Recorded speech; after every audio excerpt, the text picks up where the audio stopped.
kaidogan. Okay.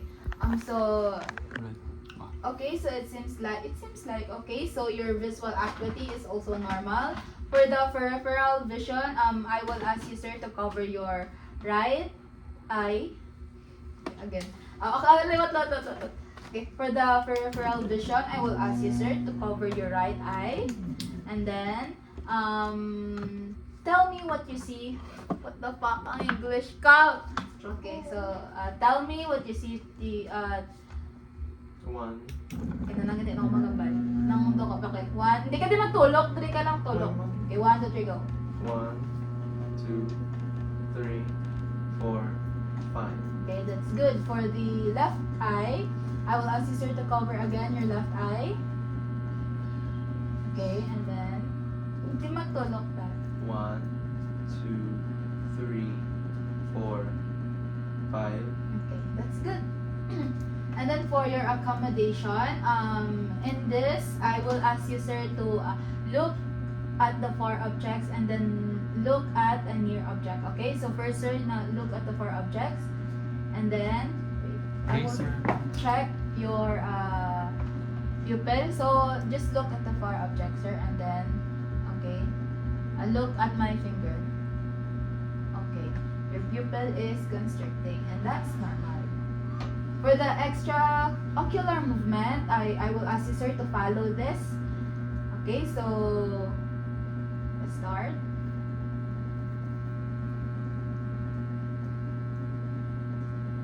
Okay, that's normal. And then for the response to light, I will... Hindi na ako makambal. Okay. Okay. Tsaka sa side na. Side. Patak na Ay, dito. cornea gali. Hindi sa pupil to, no? Amo na gani. Okay, on the side. Kita on. Okay, that's normal. And then for the abnormal movement of your eye, okay, there seems no abnormal movement. And then for the ears, yes, ears na. Okay, for the external, ano? Oh, sige. And then for the external value, for the external ear, I will check your size and shape.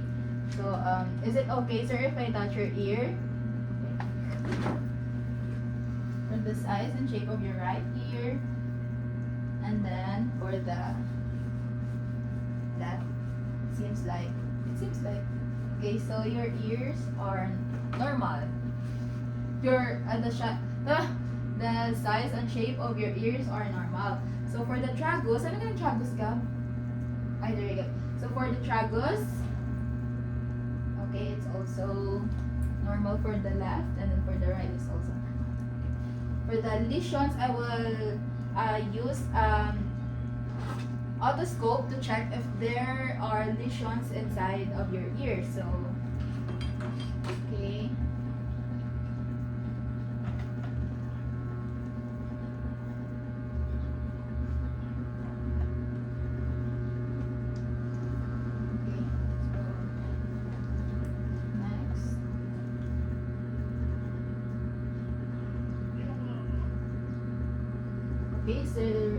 Okay, so there are no presence of lesions. For the mastoid process, I will check the tenderness of the back of your ear, the temperature, and also the edema. If there is an edema, so okay, it seems okay. So it's also normal. And for your auditory canal.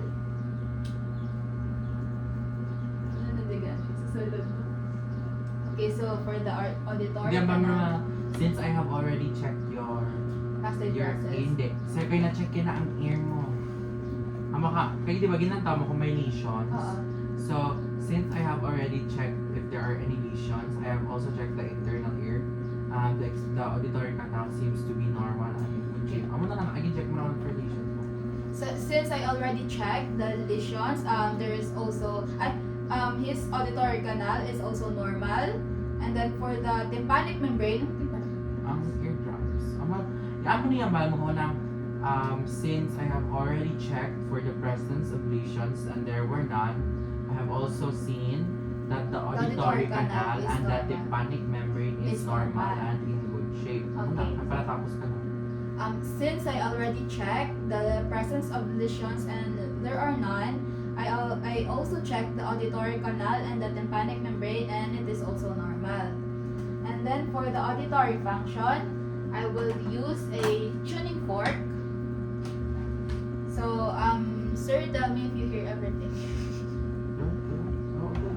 Okay, let's start. So, okay, for the right side. Okay.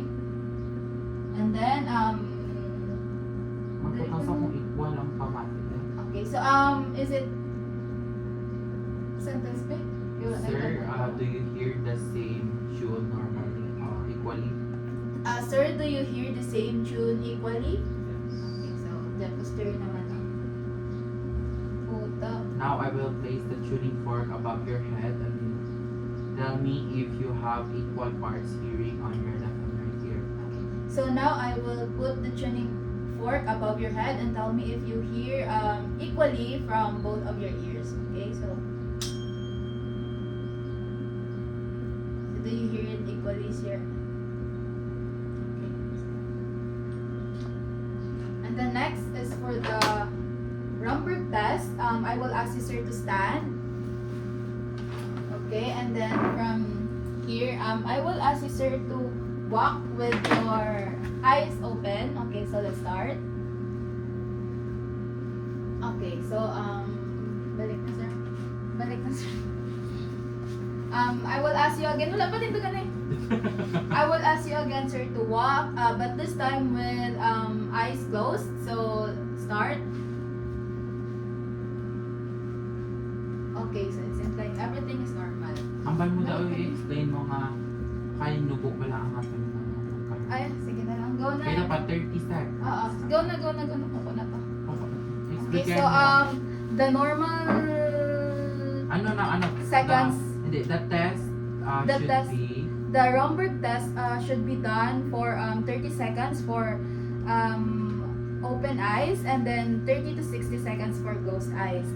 Muna na, okay na. Next is madali yan. nose na. Closed eye, yes. Okay? Puta nga ka dati ka inyo. Ya ako na sagig ka una. Okay, first. Okay. Pwede ko kayo doon, hindi ko kita honest. Ito pa best. Okay.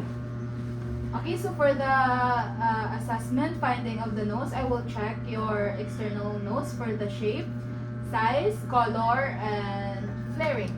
Okay, so it seems like, okay, normal.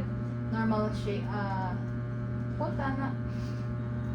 Okay, for the tenderness, I will touch your nose. Is it okay lang, sir? Okay, so, touch. Okay, it seems like normal also. And then for the patency, nagaling ko ba mo sa patency? Ano lang.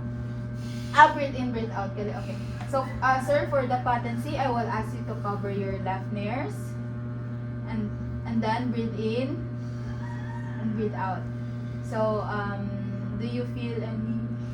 Do you? No. Okay, so, normal. And then for the right, okay, breathe in. Okay, so, is it? Okay, go.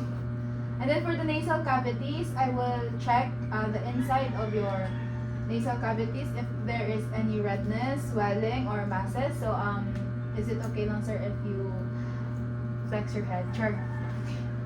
And then I will check. Okay, so it seems like normal. And then for the nasal septum, okay, it's also normal. Ayusin mo dan, hindi ko kalabuot. Ano galing facial cyanosis? Wala na, no? Ay, wala man siya. Okay, so there's also no facial cyanosis. So now let's proceed to the assessment finding of the throat. So for the oropharynx, i-check ang color. Okay, so is it okay, sir, if you open your mouth? Okay. It's normal. And then for the tonsils, is it okay if you stick out your tongue? Okay. Is it okay if you stick out your tongue? And then wait lang. Okay. So for the gag reflex, I will use tongue depressor to check the patient's gag reflex.